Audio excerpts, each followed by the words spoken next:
हमारे सुरक्षा कर्मियों ने अपने कर्तव्य भाव का शानदार परिचय दिया। भारत के चुनाव प्रोसेस, चुनाव के इस पूरे सिस्टम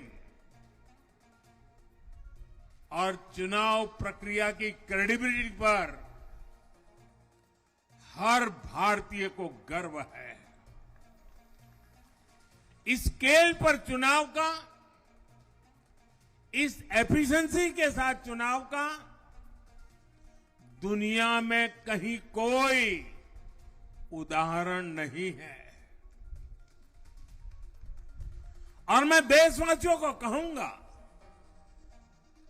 मैं इन्फ्लुएंसर्स को कहूंगा, मैं ओपिनियन मेकर्स को कहूंगा कि भारत की लोकतंत्र में ये चुनावी प्रक्रिया की ताकत है, एफिशिएंसी है। ये अपने आप में बहुत बड़ा गौरव का विषय है।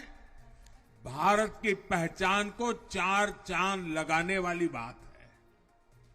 और ऐसे जो भी लोग हैं जो दुनिया में अपनी बात पहुंचा सकते हैं, उन सबसे मैं आग्रह करूंगा कि भारत के लोकतंत्र के इस सामर्थ्य को विश्व के सामने बड़े गर्व के साथ हमें प्रस्तुत करना चाहिए।